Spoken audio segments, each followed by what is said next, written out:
heading over to the spot, pick you up around 9. Meet me in the parking lot, never make it inside. We're getting out of here tonight. Yeah, we'll go anywhere you like. Yeah, 9/11, it's a heist, stole my heart, gave me life. No, I'm right, baby, I don't get my type wrong, yeah. She 11 with the lights on, yeah. 5 minutes to say goodbye, Lord. Breathe it right into my lungs. I took a hit, it's a crib, see my medicine. Before it's all said and done, two places for the night that's gotta wake you up. I'm heading over to the spot, pick you up around 9. Meet me in the parking lot, never make it inside. We're getting out of here tonight. Yeah, we'll go anywhere you like. I'm breaking, God lights, baby, I'm racing. Cause you're the only music I'm facing. You gon' leave my heart sedated, yeah. She just got it, but she wanted. Fell from heaven, she a weapon when she comes to me. I find it comforting. Though I'm blowing, she got me restrained. Buffering, yeah. I sold the plans for your demands.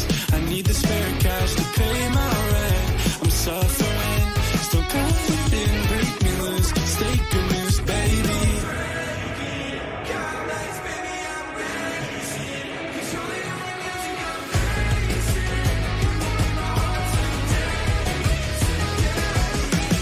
I'm heading over to the spot, pick you up around 9. Meet me in the parking lot, never make it inside. We're getting out of here tonight.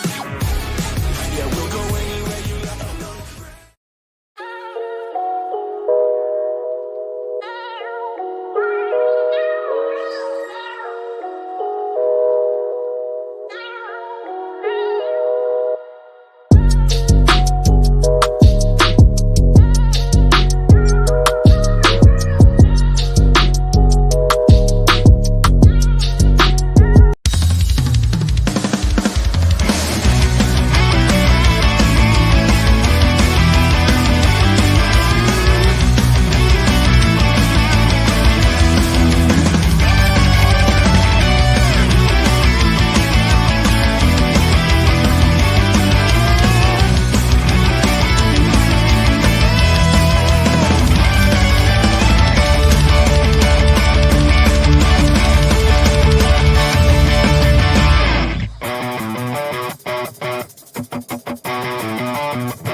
This is okay, full on getting in the dance moves here.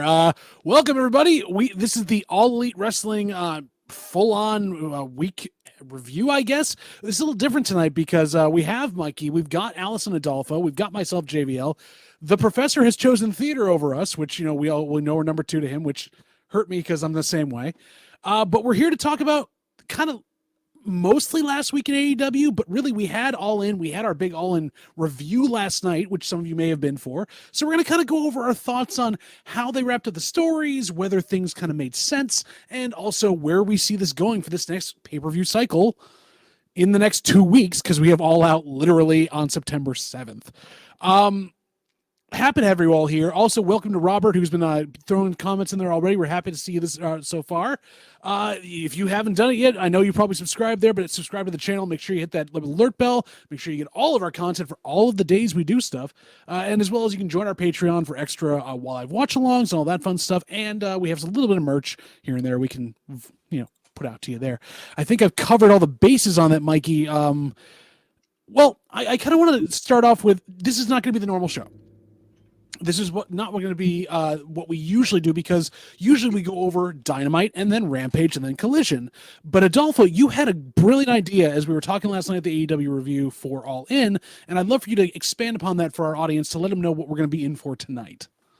Yeah, so as I thought about it, to go over the go home shows for All In to me didn't make sense. But more to the point, it always seems like with the AEW PLEs or the big events, that's the, dare I say, soft reset or reset for storylines.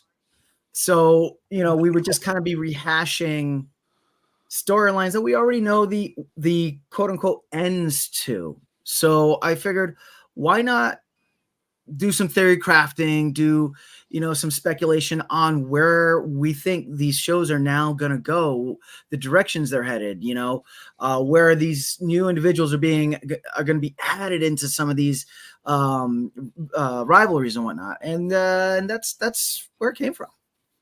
That makes sense. And I feel like it's a great way to go into it, especially because unlike other feds, we literally have about a week and a half till we're back into this pay-per-view. So how do you build off of this and allow the stories to gestate, especially if you finish some at All In, or you teased some, but you haven't had build time, which AEW is known for. In general, like, we could start off with the fact, like, the big one that came out of that entire night was, what's going to happen now with Swerve and Hangman? Because obviously no title on the line. There's still all that stuff there. And Robert was on the ball right that again, bringing that up right in the comments. Basically you have the build for them already, but a lot of it was around him trying to hurt him by taking his title. Now, do we just have basically the same kind of blood feud we had over the last year, or do we get them to push it out maybe till Wrestle Dream or farther out, and they just build to like a 2 out of 3, rubber match at this point? Plus, also in that aggro Hangman aggro Page sphere, we have Okada now, and we have Double J Jeff Jarrett, which that might not be a main event thing, but that's still a possible thread to go through. So yeah. Do any of you have thoughts on that to start off with? Do you think where they might be able to go with this in 2 weeks, or do you think they're pushing it off farther than we're going to get? Okay. Go ahead, Mikey. Okay, so here's what I think we'll do. We'll start with that, and then I think we should divide it into where our champions might.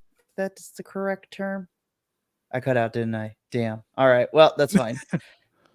The internet is throttling. It is 113 degrees outside. So, Mother Nature does not include here with us, apparently. But yes, I think you're right. We should go into where the champions are going as well, if I heard you correctly.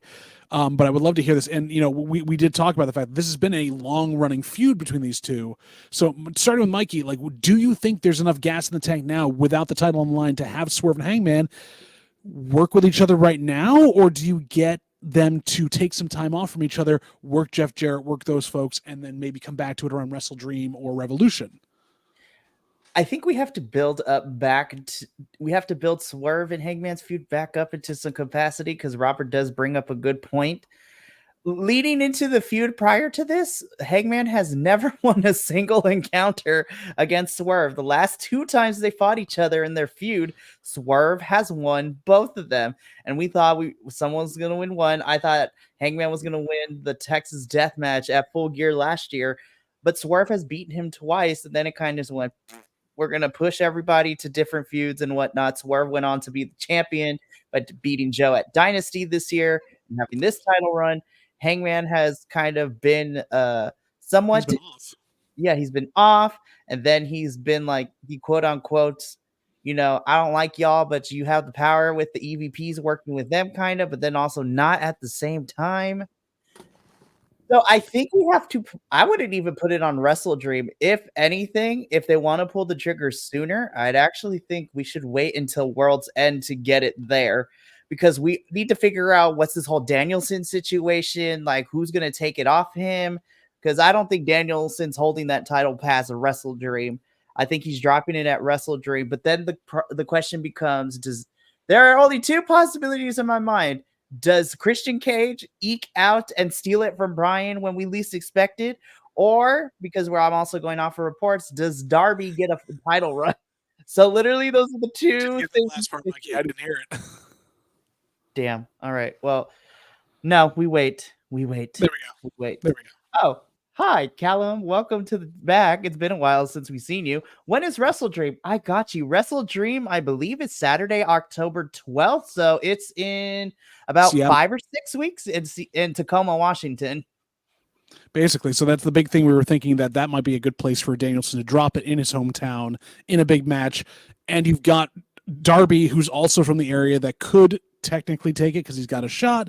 Do you put Swerve in for a rematch because then Swerve is also from there as well? Do we do a triple threat? You know, like the big Washington street fight? I don't know. But to go back to the original point, Hangman's floating around here, but again, it's kind of like that buzzing bee where you don't know where he's going to be and whether he fits in. I mean, Alice and Adolfo, how do you feel about that kind of underlying almost annoyance at that point? Do you want to go first or do you want me to go? You can go first. All right. So I think that,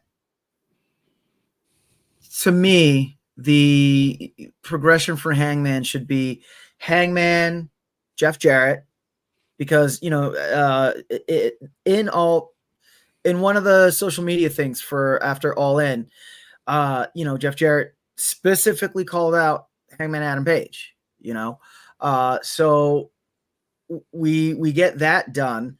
And then I feel it should go Okada and then see how far Hangman versus Okada, that rivalry can go. And then go into a Swerve part 3, you know, Hangman Swerve part 3. Almost near the end of the year, getting toward World's End and all that stuff with Hangman and Swerve at that point. Yeah, because Swerve has been such a workhorse since getting the title that if I was Tony Khan, I'd be like, here, have some vacation time. Go, you know. There was a stipulation in his contract that he'd be top card, though. So I don't know how much I think he's going to actually get a break. I mean, fair. So does he want one? Yeah, I'm tired of Hangman and Swerve. I feel like it's been a lot of just like Hangman being angry and Swerve not giving him the time of day. So I think we kind of need to let that rest a little bit. We have to let Hangman work out his anger against Jeff Jarrett. And then Okada, I think there's huge potential for him and Okada to have an extended feud. That would be really fun, I think. And I liked Robert's idea of having Swerve cost Hangman a match. You know, that I think would be really fun because that would be letting Hangman focus on a different feud, but Swerve being like, aha, I do remember how you were trying to beat me when I was champion. I'm going to mess with you now. So like that would sort of, you know, give that part 3 like a little bit more fire, right? Well, especially now as they're pushing, like Swerve is going back to more evil and evil ways. Like he's trying to be heel. He's still getting cheered. Yeah. Yeah, and I think we need to see that too. Like he's been really fun as a tweener, but like I'm ready to see like very scary, angry Swerve, big heel guy. That made sense. More breaking into people's houses and like throwing T-shirts on people's babies and stuff on kids. Yes, suffocation hazards. Come on, man. That's the thing that came out of All In looking at, especially from the gauntlet match and everything else. There were so many small little nuggets of things that they hopefully can build from if they're smart about it. My other thing on this is you brought up Mikey with the championship match. If we want Okada to be involved in this, does he then hold on to the Continental title going into that to have Hangman do something with him, or does Okada need to drop that title to somebody else to then be involved in this weird vortex at the top of the card? I feel like the AEW World Championship is like the most unpredictable that we've got right now since we're talking about this, because again, Danielson is our champion right now. But because of everything that we've had happen the last couple of weeks, Darby gets a guaranteed title match against whoever's the champion at Grand Slam in about 5 weeks or so. Mm-hmm. And then we know Danielson's probably going to defend it against somebody at All Out in 2 weeks. And leading into Wrestle Dream, I believe the rest of the schedule goes All Out, Grand Slam, and then I think we don't have anything too crazy until Wrestle Dream, which is kind of nuts. Yeah. But there's so many players. You have Swerve rolling around somewhere. Christian's got that guaranteed title shot. He could cash in anytime, anywhere. Darby has a guaranteed shot. Who knows who else Danielson might, defend that title against outside of the pay-per-views leading into, like, I don't know, the Dynamites and the rest of the regular weekly shows. This is the most unpredictable because I feel like we have too many moving players in the game that Darby can take it. Christian can come steal it. They might pull a fast one and Swerve gets it back. Like all of a sudden, like there's way too many people in the title picture to figure out what can happen. I think though it would be fun if we follow if we follow the train of Hangman Okada, right? Hangman takes the belt from Okada, and then just to spite Hangman, Swerve comes in and takes that belt from Hangman. Well, you also have to figure out, Adolfo, with that, like if they're going to do another Continental Classic coming into the new year, who do they want to set up to be at the top of that to be the person that puts it on the line? Right now, yeah, right. Which is the other question is if they are going to have another Continental Classic tournament for that belt, which I believe that was how they were billing it. So that was the hope. They have to get past the G1 with Wrestle Kingdom, and then they usually have it around February or March. But again, these are all long-term plans for a crap ton of people that either have their contracts coming up, people that need to be involved in the scene because they're either pulling rank or anything else, or they're coming in hot off something else.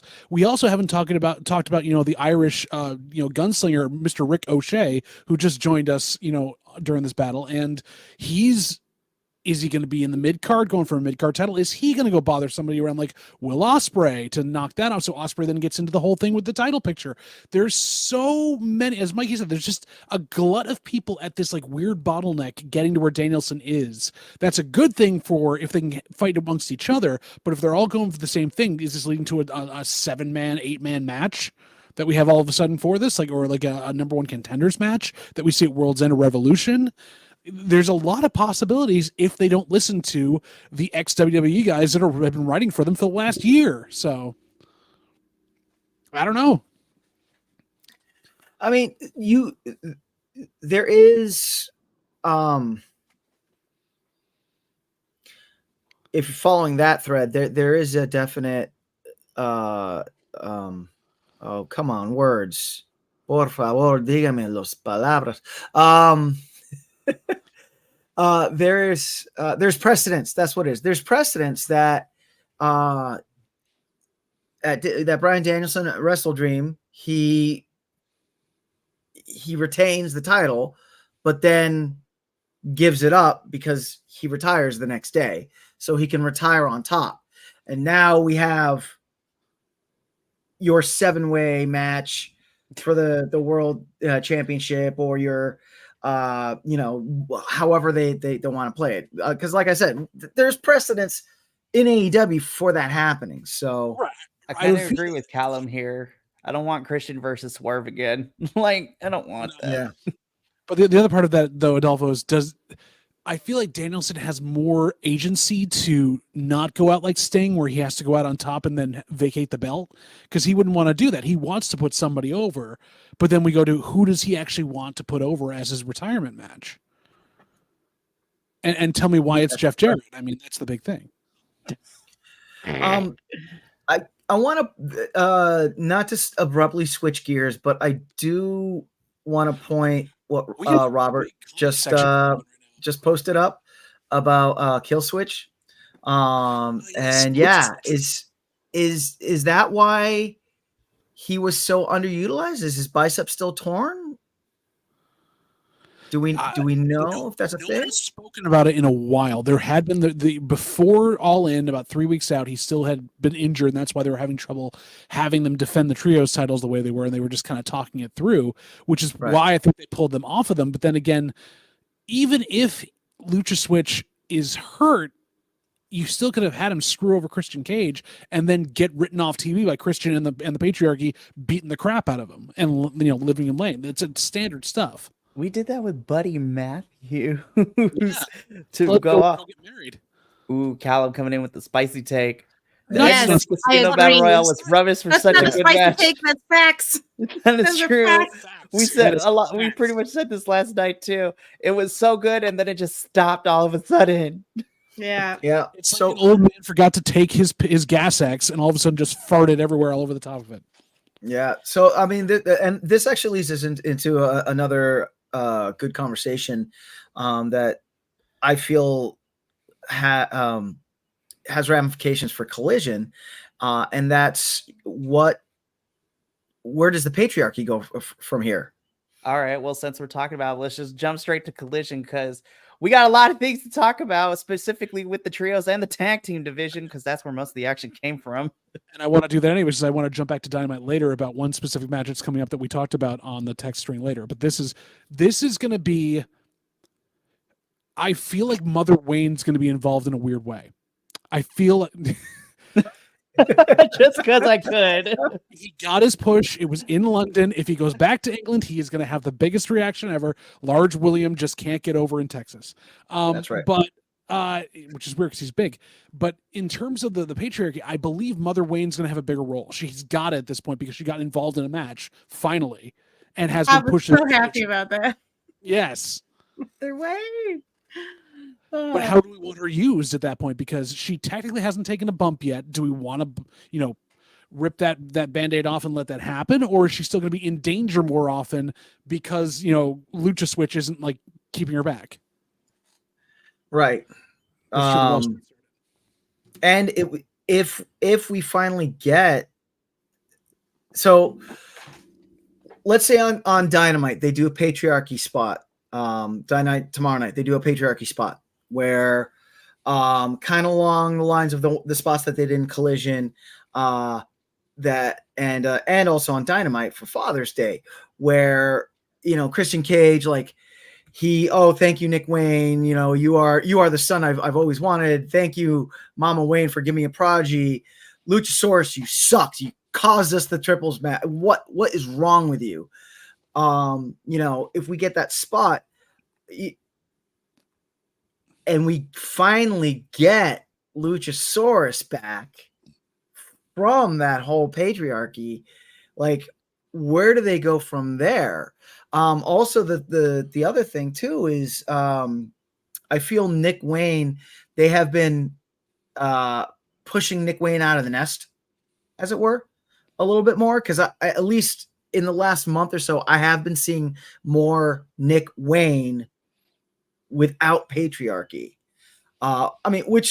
Which is good, because he is an up and coming youngster, and he really needs to get his solo reps in.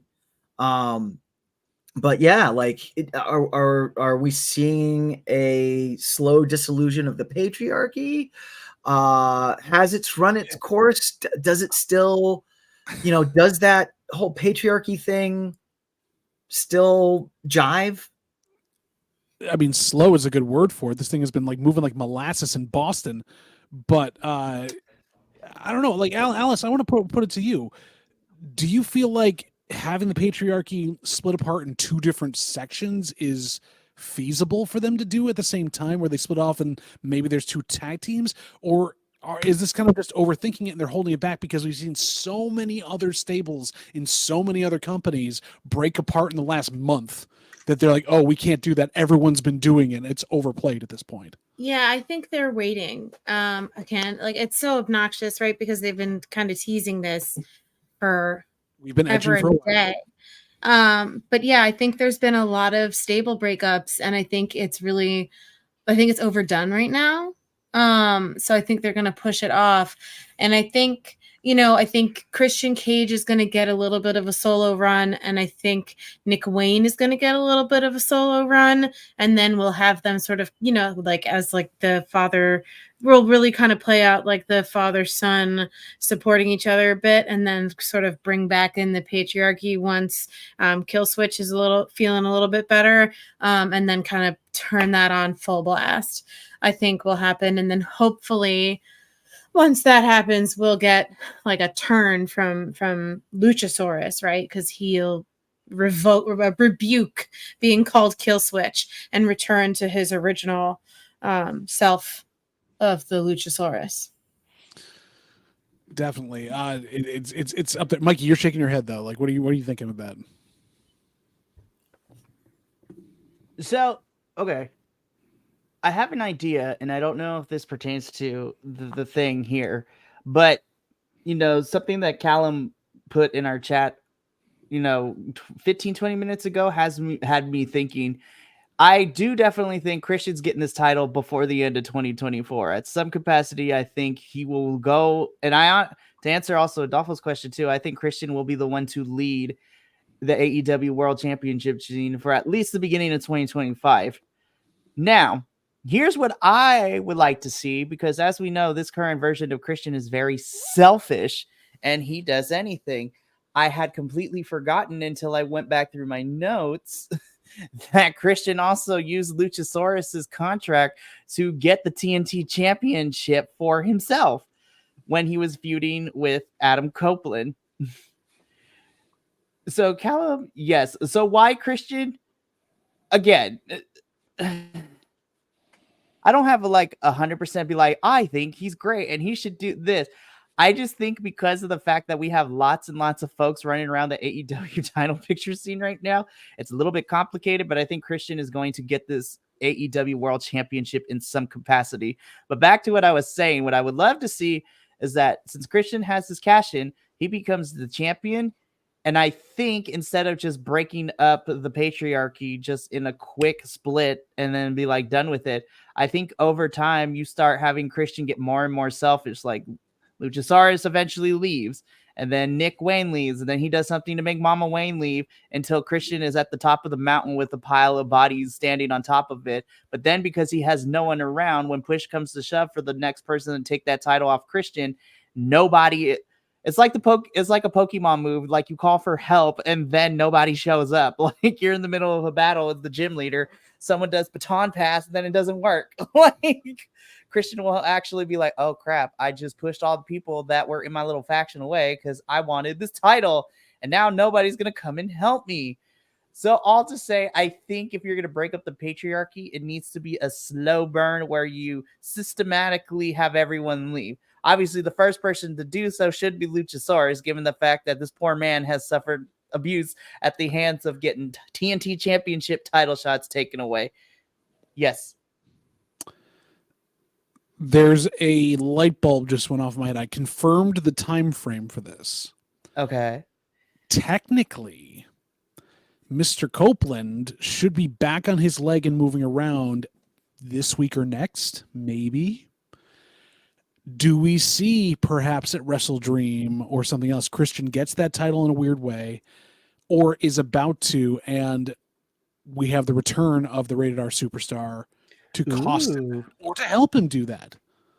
I don't know. Are they setting up an Edge return at that point? And stop edging us. Fair. It's funny you mentioned that because I was thinking that too. I was like, wait, how does Adam Copeland fit into all this? But then on the flip side, when he busted his leg, he was feuding with Malachi in the House of Black. Yep. And then that storyline kind of got paused. Oh, I want that to come back so bad. Right. So but then does that mean Malachi is going after the title that he takes from Christian? I don't know. There's permutations is ridiculous. Right. I mean, I agree with Callum. For them to put that belt back on Christian is crazy in my opinion. But they'll probably do it just to spite me. Oh yeah, they definitely would, and I think it's because they believe that he can actually carry a feud with just talking when you don't have anything else built for no build. Yep. Again, this AEW world scene is like the wild, wild west. There's so many ways we could go about it, and we talked about it. So let's talk about where we go with our actual trios, our new trios champions, I should say. Yeah. They beat up the ROH trios champions again to reunify the belts for the second time, and they just leave them alone for a while. No, Mr. Cranky Pants. I'm not mad that ROH is being used as a pawn in all of these things. That's a big choice, Robert. It would be fun, but Malachi Black needs to stay with House of Black. I mean, please don't put this man out there like they that. should have. Had Adam Copeland not broken his leg, I think they would have turned into the Brood. That is very true. Edge. Yeah. Yeah, yes, very, very true. The one promo in Cardiff to be the most. Yes. So when it comes to the trios, I feel like a lot of the trios action is going to be happening in Collision. Because that just Rampage. Like Rampage Collision. Do we want to kind of group Rampage and Collision? Yeah, they're kind of together. One show. They kind of are, except that Rampage has the freedom to actually make fun matches, where Collision still has to fit that thing of we need to do some storylines here and there. Right. Or serious. I swear, and this is me jumping to Dynamite quickly. We're getting a Rampage match on Dynamite, which I'm happy about because Jamie Hayter is now going to beat the crap out of Harley Cameron. Which yes, because Harley Cameron can wrestle. Newsflash, but also. Great, you get her in a little storyline like that, but this I'm glad it's on Dynamite, but this doesn't feel like a Dynamite feud. Yeah, definitely. That's actually one of the things on my list. But so I feel that a lot of the trios stuff is going to be happening on Collision and on Rampage. I feel that House of Black, until Adam Copeland comes back, and they restart up that whole whatever they're going to do, I feel that House of Black is still going to be going after the patriarchy, not talking about championships or anything like that, because they still have to exact that revenge. Buddy Matthews still has to get his revenge. Malachi still has to get, they haven't gotten that House of Black revenge on the patriarchy yet, But are they really that kind of House of Black? I mean, we saw at the end of the trios match that they shook hands with the new champions. So are they turning a little more face and not really going to pursue that kind of revenge, if you will? I feel that they can still turn face, but in past spots that before Buddy came back, that Malachi and Brody, Big Daddy Brody, I had to give him his flowers. I'm sorry, guys. That they did, specifically call out the patriarchy and say that revenge is not a straight road. Revenge, that the way that they do revenge is not. So maybe they saw what happened during the All In as the revenge just completed by someone else, because it's not a straight road there. I don't think so. I also believe that it's a weird thing with them where they've not found momentum multiple times now, so they say that for all these times when they start to just not be used or are not willing to lose to certain people on Collision. So all of a sudden, what do you do with them? You just let them be, and they collect a paycheck and have nice catering. They've had such a stop-start career in AEW in general that I don't know that I could trust that they have a plan for any of this stuff. They'll just fight with the villain of the week or the monster of the week, or try to be the monster of the week without going anywhere. Right now, but on the flip side, with the contracts that Malachi and Buddy have signed, I feel like that is going to get them more used. Not when they've got that reputation backstage of they're hard to work with. Not, and whether it's true or not, the reputation coming out of there is that they won't lose to pretty much anybody, and they don't want to do the job for most people. They would for Pac because they're good friends with him, like Malachi and it was there with them in NXT, and like, you know, there's a whole thing there with it. But he basically just wants to work with his friends. Yeah. Yes. I mean, yes, a BCC versus House of Black feud would be fun. That That's would basically definitely what be we're fun. getting without Danielson. Money. Yeah. I mean, that's why they had that set up. So it's, what is it, the Blackpool Death Club now? Yeah, Blackpool Death Club. Which we talked about that last night. I'm not gonna go into it now. But so now that this brings up another question as to what trios teams now start rising the ranks. Well, I mean, you see, the thing is, you used up all your trios in the match at All In. Yeah, they used them all. And what we have to do is really establish the Blackpool Combat Club as a formidable trios team. Because they came out of nowhere.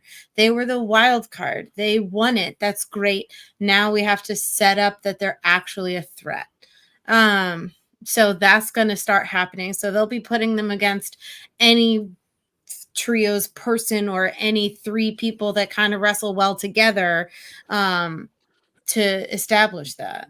They're going to decimate what's left in ROH. They're going to bring them up to lose. It's going to be terrible. I'm going to get angry, but that's just me because I'm one of the 3 people that still watches ROH.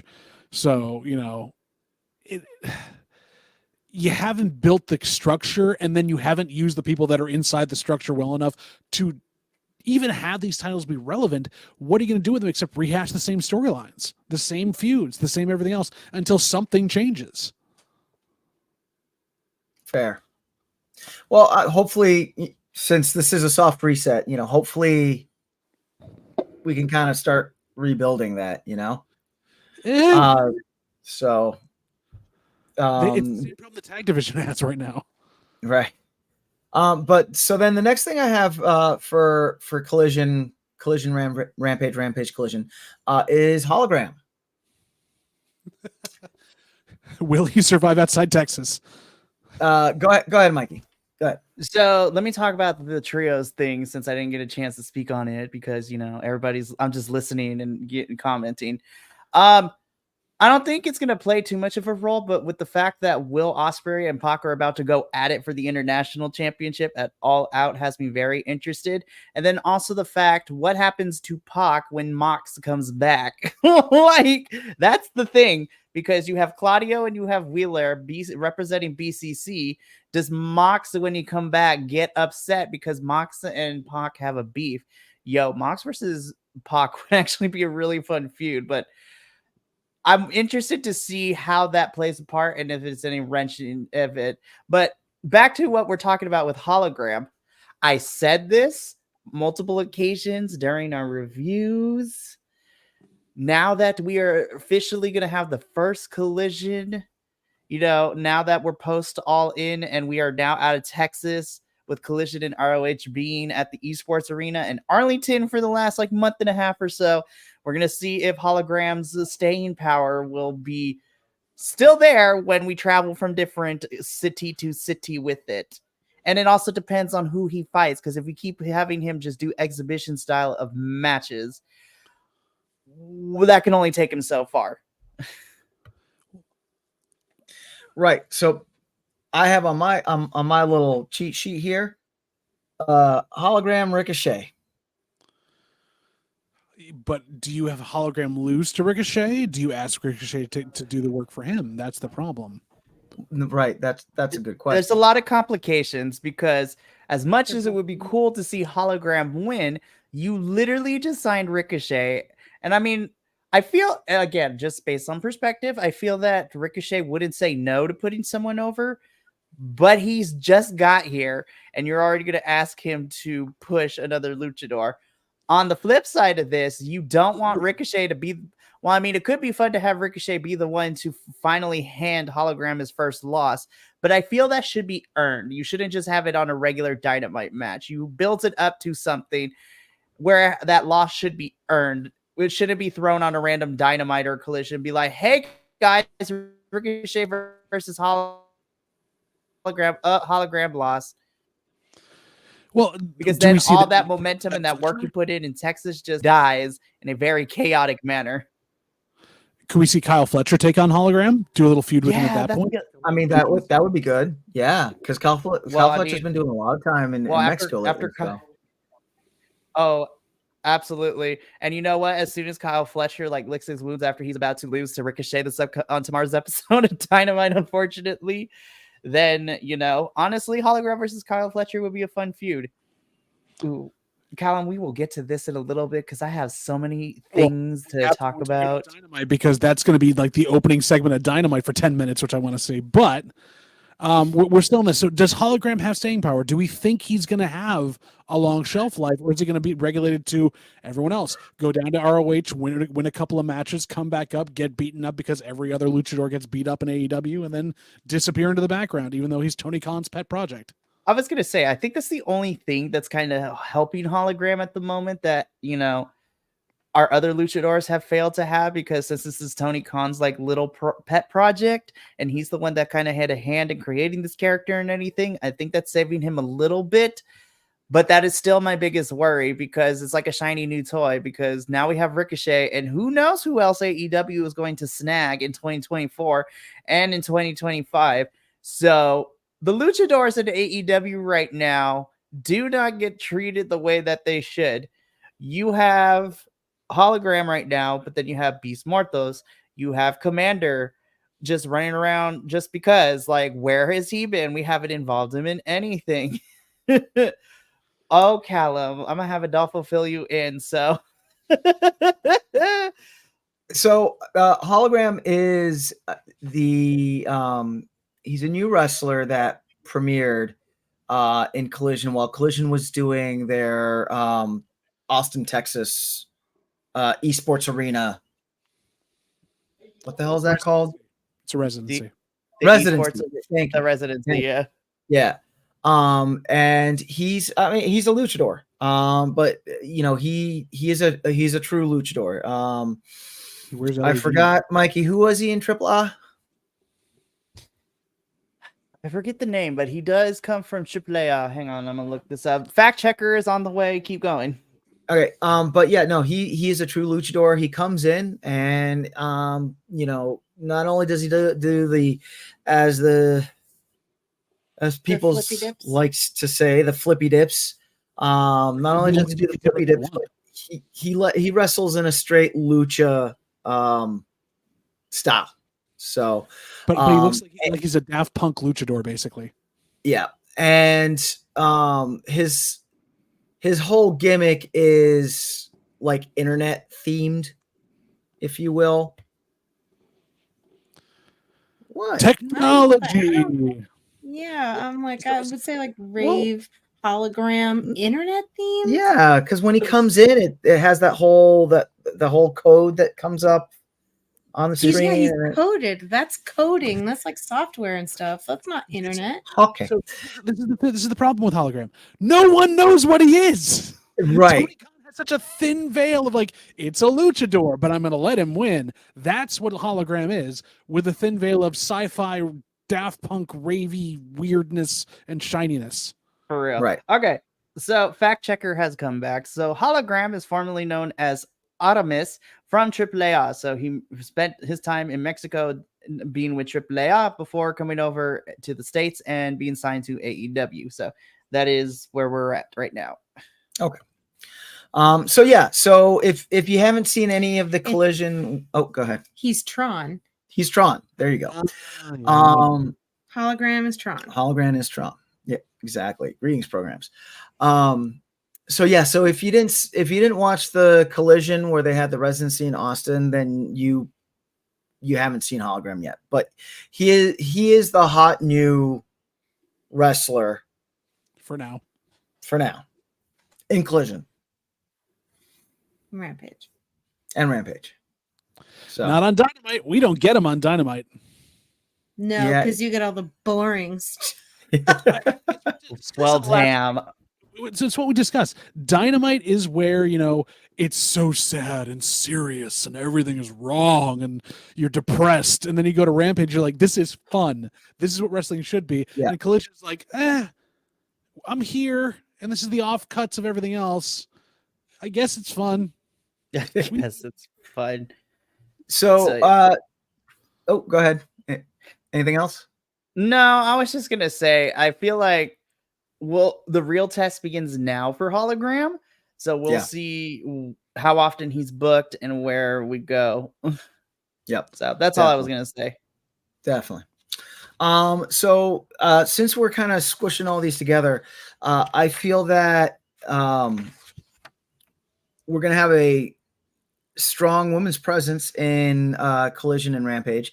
I feel that Chris Statlander, who has been a Rampage staple, is going to come back. I don't know. The X factor with Willow is if she does retain the CMLL championship, if she then goes down to Mexico and wrestles for a month or two down in Mexico, that we might not see her back on Rampage or Collision, because she was also a Rampage Collision staple. So yeah, I feel that even though it's coming on Dynamite, I feel that the Jamie Hayter versus the new look Outcasts, I feel like that's gonna continue on into Rampage and Collision. And actually, I was thinking that that Britt Baker is gonna have a large appearance in Collision and Rampage, but what do I know? Y'all are saying no, so what do I know? You can't take all the women because Tony Khan doesn't even use the women he has properly. So why are you going to have them all be on Collision, Adolfo? That's not okay. I want to watch them. Well, that is very fair. But I hate to say this, but Britt, I mean, how do I put this nicely? Do we trust the women's division is going to be utilized better in Collision? Because we saw how back and forth we were with the Deanna and Thunder Rosa feud, where we had a match and then we didn't see them for weeks, and then we had them again. We didn't see them for weeks, and we kept going back and forth until we finally had the blow off match. But now, since that feud ended, where have they been? Taking time off, which they need, especially after that bull rope match. Well, yes, after the bull rope match, they need recovery time. But even with that, they were not even talked about afterwards as what a great match it was. Nothing. Yeah, they kind of discussed about it. They dropped them like a hot potato, and then we're like, "Oh, we're all in, you guys." That's what happens with the women's feud. The men's feud always get the attention, but AEW still struggles with giving us good women's feuds. We had Tony and Mariah, but that's the exception. That should be a standard, not an exception at this point. You are 5 years into this company. Well, and that's I wanted to save that for my thoughts about Dynamite. But that's why I was now, however, with the whole Jamie Hayter, Britt Baker thing, if that's a thing that they have to be kept separate, Britt, then maybe she'll be kept on Dynamite, and then Jamie will become the face, if you will, of Collision Rampage. Don't take Jamie from me. Jamie's gonna be stuck on Dynamite. I guarantee you she's gonna be on Dynamite. They've already announced her fight on Dynamite tomorrow. Exactly. We know but that's the first part. But I think Mikey's right in this as well. If she's not going to go for the TBS championship, now that Mercedes is doing all that stuff, they're going to have her swirling around where Mariah May is, because they want her near that title picture. And the other part about this is that while you have a blow off in that bit with the Tony Storm Mariah May area, that's not done, as was proven when Tony walking out of the building in her gear, and there has been social media stuff posted lately from other fans. She went into London, randomly walking around, crying hysterically, and getting all this great buzz to continue this feud, because they're making that cinematic kind of universe. So where does Jamie fit into that? I don't think she fits into that. So she's got to be somewhere on Dynamite for the other title that's around. I'm sorry, she's Daphne from the Scooby Crew, so she fits into that cinematic universe. How dare you? She's an animated character. Sorry, I have not seen that movie on Turner Classic Movies, and that's what they've been referencing this entire time. Perhaps David Zaslaw's Spank Bank, maybe, but I have no idea. Since we're not reviewing the shows, I just want to shout out to Ben Makowitz for narrating the whole entire thing on that Collision. And then we also got it again before the match at All In. I'm just like, can we just keep... They need to have a paid partnership with Turner Movie Classics. Like, that would be fantastic. Oh my gosh. And Callum, I actually agree with you. I think that's for revenge. That once Jamie goes through Harley, we're definitely going into Rhea. Oh, without a doubt. To be the feud for Jamie for now. Adolfo and Alex, I think we found hologram. Yeah, right. It's Mikey. It's Mikey's hologram. Mikey's hologram. How'd you know? I'm just kidding. And that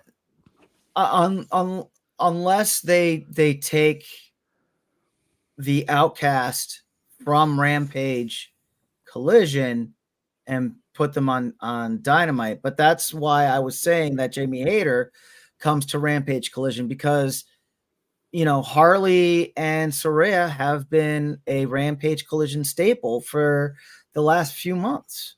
I've not seen them on Dynamite in a good long time, actually, since before Ruby Soho got pregnant. Basically, it was the last time I saw her when she went over to Rampage. Right. So, and then the two really quick things I got left for Collision Rampage is I feel that we're going to get a conglomeration breakup due to Orange Cassidy kind of mirroring the whole best friends situation. They just got together. JBL, why is it that Adolfo's takes? They're just taking everything from us at Dynamite. Like, holy crap. That's fine. Take that one. What I was shaking my head, I was like, we just talked about this with the Patriarchy. It's another Oh stable. my gosh, right. Again, right. This is just overused and like, sure, take it over to Rampage. Stop breaking up factions. Right. Well, I don't they just got together. Yeah, I don't want to see that. But, as we have commented, we have seen those seeds already planted with Kyle O'Reilly and with Orange Cassidy. And again, the conglomeration has been, and Orange Cassidy more specifically, has been a staple on Rampage and Collision for the last few months. So, that's where I was going with that. And then finally, Private Party get to win finally. I'll believe it when I see it. For real. Unfortunately, it's not that I don't want it. I just don't know what they would do. Yes, this is the same reflection of all the SmackDown women standing in a row is basically what the conglomeration is. Yeah. You four, Mark Briscoe, you're not doing anything being the ROH champion. You should just get in a group up here so you don't have to appear on ROH anytime, but still carry the belt so people know that it's a thing. All right, and that's all I got for Collision Rampage. You got anything? Kyle O'Reilly is going to keep the conglomeration together because he is the moral compass of that absolute chaos. Yeah. He is so unserious. I love he him. Is, yeah. Alrighty, so I actually have notes that we're going to follow JVL. That's okay. Why not? It's because Adolfo just took everything from Dynamite from us, so I was just like, all right, well. I was going to go on a rambling thing because that's what Adolfo wanted to do, and I liked it a lot, and now he's throwing the paper at the screen like a good Okada disciple he is. All right, so since we're talking about Okada, let's start with the tag team division, because what the hell do we do now? Now, what division? What division is correct? But I'm going to put Callum's comment back up that, they stated, just because now we're going to talk about it, because we do have a new tag team that made their presence known at All In, and I, as an unapologetic mark for these two gentlemen, grizzled young veterans, grit your teeth. Oh God, listen. There's not enough words in the English dictionary. There's not enough words in the Spanish language. There's not enough words in any language around the world to express how flippin' excited I am for GYV. Yes, Yes. Yeah. Yes, Callum. Yes. As we said on the review last night, Mikey, we need a 10-minute Zach Gibson promo at the top of Dynamite, running down all these idiots in the tag division and then running through them. That is what I need to start with tomorrow night. Oh, absolutely. And if it was anything like because they did something similar when they weren't signed, but they had like a 2-month stay with TNA, because that's what they did. They went through most of the tag division, made their way to the champions, and we got a Ball-In 2 out of 3 series match between them. It was fantastic. I'm super excited to see Grizzled Young Vets, because let's be completely honest, JV, the tag team division in AEW needs to be revitalized in some capacity, because right now it's always just the Bucks and FTR just in the picture. And they claim around just making fun of things. Yes, but then you also have the other tag teams that surprisingly have never gotten a championship shot. Obviously, like Private Parties just used on Rampage. We finally have Top Flight like in pretty good capacity right now, because nobody's gotten hurt yet. Knock on wood for that one. But yeah, Grizzled Young Vets is fantastic. And no, Adolfo, you cannot take GYV to Collision. They need to be on Dynamite. No, I don't want GYV on. They are not anywhere on my radar. Y'all have them over on Dynamite. Oh, no. You're gonna get them. Yes, I also agree, Callum. Get those belts on Maxim male models, like the MXM collection would be perfect. But Adolfo, you are gonna get GYV because they're gonna come to Rampage to beat Private Party. Yeah. Oh, yeah, fair. I don't want to make Alice sad, but that's basically gonna be their first match, because they are the jobbers to the stars in this division, unfortunately. Yeah, but I love them. I know. We love Private Party. Oh my God, is that Private Party? Private Party. I'm still waiting for a Private Party, like, video package where they get into the club and MXM's just back there being wallflowers and like almost like a Night of the Roxbury. They're just not anybody else in the club, but they're in the club with them. So, well, since we're talking about Private Party too, I'm very interested, because it seems that okay, we're going to treat Rampage as the middle ground, because both Dynamite and Collision things happen on Rampage, and that's kind of like the middle ground for a lot of this stuff. But I will say Private Party and Scorpio Sky is also being teased. Like, we got that before. That random spot. So what if they're the new trio? Yeah, so I think we might be getting the trio club. Who knows? I just want Scorpio Sky back on my television screen. I think he is super great, but it just, his last gimmick didn't work out too well with Men of the Year. We tried. All right, Adolfo, fine then. Don't be that way. It's okay. Anyway, so the tag team division, GYV needs to. Ooh, hold up. Let's. He's right, because Mikey and I were there with you, Callum. Like, that was AEW Dark. That was AEW. Rise. Elevation. Yeah, Elevation was great. They were amazing, and then they became a comedy team after they left Matt Hardy in the dust, and then the injuries happened. It's the same thing that happened to Top Flight, where they were a great AEW team that then got relegated, basically. So there's a lot of possibilities. Do I see the Bucks dropping the titles anytime soon? I don't think so. I think they're holding on to them. I would be remiss to say the earliest I see them dropping it is crazy enough. I think they would drop it at World's End. I think the last pay-per-view of the year. Well, because, between now and the end of the year, we have All Out in 2 weeks. We have Wrestle Dream in October. If not World's End in December, like, if you build it up properly, you have Full Gear in November too. Which, this year Full Gear is coming live from New Jersey for us. It is on the East Coast this year, so scenic New Jersey, where we know somebody lives. I know. Ooh. By the way, Andrew may be messaging you, Adolfo, to try to send you to the next GCW show, like in a couple weeks in October, that is happening in your area. So just saying. Also, just be ready to accept a very early Christmas present. I'm just gonna put that out there for everybody. Anyways, is it the onesie for losing? Oh, that's going to me. Well, I mean, we will see where we are by the end of the year, so we'll see what happens with all of that. But again, back to the tag team division. I think the Bucks are holding this until Full Gear World's End. I don't know who would take it from them. I would love to see GYV. Maximil models would be hilarious. House of Black. House of Black would be great. But I think the first thing that needs to happen is we need to resolve this lingering thing between the Bucks and the Acclaimed, because since the Acclaimed didn't get pinned in All In, they technically didn't lose the triple threat. So I think I wouldn't be surprised if we get a rematch at All Out in 2 weeks against them. Now that FTR is kind of taken out of the picture thing. Thank you, GYV, for taking out FTR of this, championship title picture scene that they did not need to be here for this time around. But anyways, battle of the teams with initials as their names, basically. I mean, that is very fair.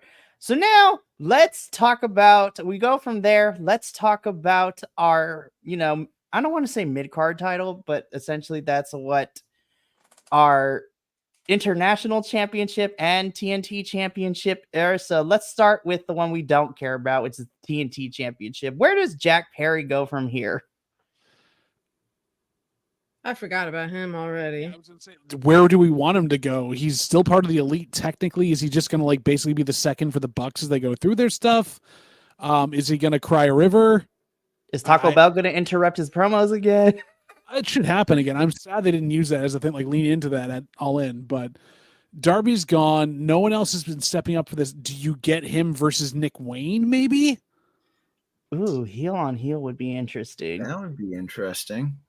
We just the other thing. Go ahead. Since Christian's getting the title, does he prove to his father he can get his old title? Ooh. You get the House of Torture championship is what we're dubbing it now. Yeah. The other thing I was thinking is since he is the hot new sign, maybe somehow Ricochet kind of gets himself in line for the TNT championship. But then you run into the risk that we always run into anytime you get new signees and hotshot them to titles. The feud is fantastic. They get the title and then it just dips after that. You are 100% correct, but this is AEW and this is the precedence that they set. Listen, I cannot settle for mediocrity. I need this company to do better. It's not, they are no longer in their first or second year, Adolfo. They are in their 5th year. I am not. You are 100%. You weren't there during the original days. I'm just kidding. Mikey, but look, we're already in that phase right now. Jack Perry is in his lull. He came back as the scapegoat, got his title, and it's just mediocrity, and I need AEW to do better. But I think Nick Wayne would be a fun. That could be a fun feud. A fun feud for the TNT belt.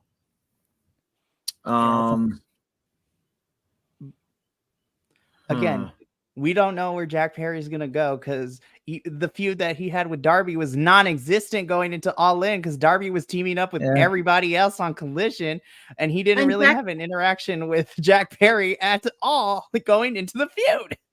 And he's boring. Maybe he fights Jericho. I mean, Calvin, you bring up a good point. Beating Darby clean is pretty solid push for him. I agree. I just hope you do something with it. Don't put him up against Jericho. Oh, actually, let's go back to that. Maybe Big Bill gets Jericho sends him over to do that, and we get the Big Bill push. Yes, give me Big Bill. I'm here for Big Bill. Large William as Professor. Listen, if Large William gets a push, I think the Professor would lose his mind in the best way possible. So the TNT Championship, yeah. I'm gonna be honest right now. I don't care about it. You got to make me care again. But now we're going to talk about the other mid card that we kind of do care about. The American Championship. No, it is the International Championship. Get your facts right. So Will Ospreay is champion again. He will be going against Pac at All Out for this title, which is going to be a banging match. I don't care what nobody says on paper. This should be good. But then I'm pretty sure Pac is losing that one, unfortunately. But then who do you set up for Will next? I say, and everyone's like, oh, they should do. No, don't run Ricochet Ospreay back. Don't run it back quite yet. I don't need to see it right now. He just got here. Let him have a couple feuds with a couple other people. And then if you want to run it back for like Full Gear or World's End, I'm here for it. But the problem is everybody wants to see the instant gratification. And then when it happens, everyone's going to complain. Oh, then we're not doing anything with anybody. So Ricochet is going to be on the back burner. So immediately after Will beats Pac, who should step up next to Will Ospreay? Because MJF is going to be... Sorry, Alice. Claudio Castagnoli. Oh my God, yes, I am here for Claudio. Just have him run through like our trios champs or these things. But Claudio versus Will would be a very fun feud because it is something we have not seen. And we really haven't seen them interact both in the AEW universe and on the independents and New Japan scene. So I would be here for that. And honestly, Will versus anybody is always going to be great because outside of Orange Cassidy, he is also putting in the work by defending this international championship against anybody and everybody. Adolfo, question. What happens with Will and Kyle Fletcher? Because we already have an established history there. And where we left it last was Kyle got the snot kicked out of him by MJF and was grilling Will as to why he couldn't do it, why he couldn't, hit the Tiger Driver. And yes, at All In, Will hit the Tiger Driver and all that. But where was he? Right. Where was he? Does Kyle Fletcher carry that animosity over? And is this maybe like the next Will Ospreay storyline?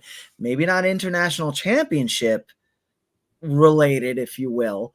But maybe this is the next storyline that kind of envelops Will Ospreay.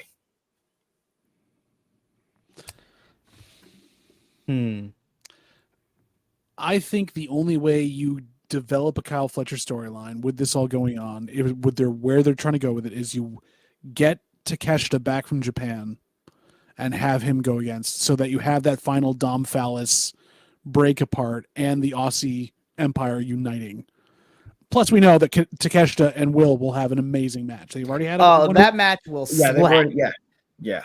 Build that. Give me that at Full Gear. I want to see that at Full Gear. But then, Takeshita Ospreay too. Yeah. And have the team go to Takeshita. Yes, finally get to Takeshita the title.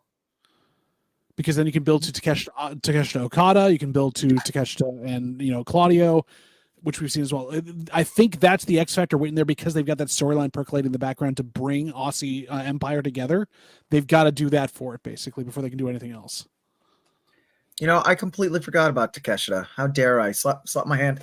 He's over in the G1 right now. He killed it in the G1. He made it to the finals. I know, but I couldn't watch the G1. I'm sorry. Bro, I got the links. I'll send them to you later. Whether we have the links or not, I don't think Adolfo had time. That is very fair too. But shout out to Zack Sabre Jr. finally being one of the few non-Japanese wrestlers to win the G1, and he's not waiting till Wrestle Kingdom. He's calling his shot for that title in October at the Royal Quest show. The greatest technical wrestler alive. I will die on that hill. Of this generation, absolutely. Zack Sabre Jr. I said alive. The greatest technical wrestler alive. Bret Hart. I need to. I mean, again.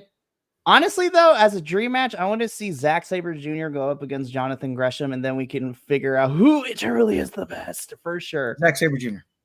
Sabre Jr. Callum goes beyond just technical. He's just the best wrestler in the world. Yeah. His ring psychology alone puts him up there, but yes. Don't feed the ego. Don't feed it after midnight. So, I mean, those are potential things that we can see with this international championship. I am more excited for those prospects than anything in the TNT championships, but who knows? And by the end of 2024, it might change my tune. But Mikey, we need to talk about the feud that's going to continue that we have to keep watching. should we just go into this women's championship feud that is going to happen? Because this is why we're really here, you guys.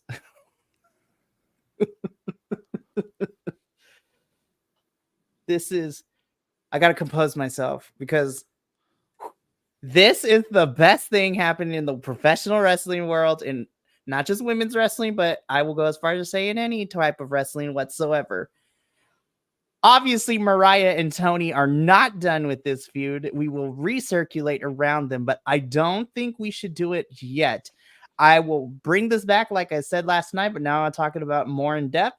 Mariah destroyed her mentor. She broke the relationship she had with her mother by slapping her in the middle of that match. So family and mentors are gone. So when you're trying to climb your way to the top, just like All About Eve, you have to be ruthless. You have to get rid of anything and everything that can hold you down and to try to appeal to your moral conscience. And that means that I think the next person Mariah should face, it should be her and Mina going at it. And Mariah ultimately destroying Mina by the end of it and destroying that friendship, even though I love Club Venus, but it is time for Mariah to just go full paranoid against the world. Full paranoid heel. She thinks that Mina wants to take her title. She thinks that Tony sent her. All these great things. Meanwhile, Tony can sit in the background like the Phantom of the Opera. If she shows up in a Phantom of the Opera mask, sitting up in the thing, just watching. It would be fantastic. And I'm going to bring up Callum too. So outside of Mina, I think having Mariah feud with some of the other Joshi girls, because she does have history with Shida, Riho, Nyla could be a really fun feud too, because Nyla is great. I don't want to they're going to pull Athena up at some point. Yeah. Also, Mina is the UK women's champ at Rev Pro, which is awesome. She beat Danny Luna this past weekend, which was a phenomenal match, by the way. So shout out to Mina. And the fact that Mina was a last-minute replacement, because it was supposed to be Danny versus Stephanie Vaquer for that, but because Stephanie is now with WWE, Mina not being used. Well, here's the thing. I think we're going to build her up eventually, because we're also waiting on Julia, but now that Julia's done with Marigold, I think Roxanne and Julia is the next thing in NXT, but we are talking about AEW right now. Yes, Adolfo, question. Yeah, Stephanie is having visa issues with. That's also true. So that's. Oh. So WWE is currently trying to work that out. So, but again, I think Mariah has a lot of feuds. Her versus Mina would be great, but also working against Shida, Riho, Nyla, other people too, I think would be great. And I just want Tony to just give me vignettes and stock from the back, behind the curtain. That'd be fantastic. So Tony does not need to work a match, I think, until World's End, Wrestle Dream. Give her a month and a half. Yes, promos here and there, but she deserves to be able to be that in the background person constantly harrowing Mariah, but not physically present anymore. Okay, I just thought of something awesome. Okay. I think I figured out when you should have Mariah and Tony go for the rematch, though I don't know if we could stretch it out for that long. You have them have a rematch for the AEW Women's Championship at Dynasty. Not AEW Dynasty, Wrestle Dynasty in January. Literally, Mariah, Tony, the Tokyo Dome, that is money to me. But again, the biggest problem we run into is, can we stretch that out for that long? I think they have legs to do it because of how they've built the storyline and what tropes they're playing with. You could run this for 6 months and not have Tony involved. Yeah. I would love to see them have that match in Tokyo Dome, because I think both women deserve it. And the fact that Tony has yet to wrestle in the Tokyo Dome would be just a really cool checklist, just in her personal accolades. And for Mariah too. And not just Mariah, but that is good representation too, because this is with Stardom also thinking as well. This is a weird side tangent thing about that though. If we get that in the Tokyo Dome or even close to it, would we want to see, just as a trope, Tony, in order to beat Mariah, has to bring herself into the talkies and color? That would be amazing. totally. Just like you see that transition in the lens. Callum is already thinking alongside you, JBL, that Tony that's- disappears and comes yeah. back as a new era of film or classic Tony Storm. Like Wizard of Oz style, like Technicolor just comes in.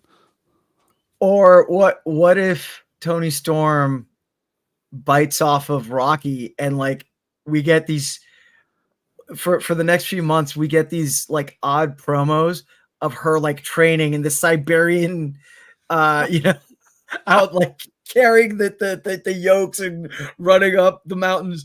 Mariah, I must break you. right. I could see Tony just playing with all kinds of movie tropes. Like we've been through the classical Turner movie classics era. I would love for her to come to the talkies or even just do like different eras of film. There is so much material for Tony to work with, and she is the best wrestler character right now, and it's fantastic. I could talk all day about our women's championship, but Luther there holding a rack of ribs and she's punching it. Yes, get Luther involved in this whole entire thing. Oh, gotta eat lightning and crap thunder. It would be so good. Okay, so that. Yes, that honestly, that's all I really had. JBL, unless there was anything else you wanted to talk about on the Dynamite end of things. Packed this month. It's going to be packed tomorrow, and it's going to be a lot of new Fallout stuff. But again, I'll be interested to see how they can carry through just a 2-week build for a lot of this stuff and see if they can even float it, let alone go into Collision and Rampage doing the same thing. But I feel like for all of us, we're going to get the same promos, like videotape promos played 6, 7, 8 times over the next 2 weeks. Basically not doing anything else. But for that, I mean, we've come to the end of this. This was a big AEW weekend. Thank you all for sharing that with us, especially Adolfo and Alice and Mikey for sharing it live with us as we talked about it yesterday. We watched it the day before, and we kind of delved into that. But I'm excited now. I might actually watch Rampage and Collision now because we've got some cohesiveness with this soft reboot. And it might be fun to kind of have that ability to do so. So why don't you all out there in BC WrestlePod land, why don't you join us this week, watch Dynamite, watch Rampage Collision, jump on like Callum and like David and like Robert all jumped in with us, talk about it with us on the next bit here, and let your friends know you're watching us and talking about it there too, because we really enjoy having you here. It made our conversation more rich. But if nothing else, here at the Biconics Wrestling Podcast, we ask one thing of you, and that is to stay Biconic and finish your story because you deserve to. And we'll see you in the next video. Billy Star Gaucho!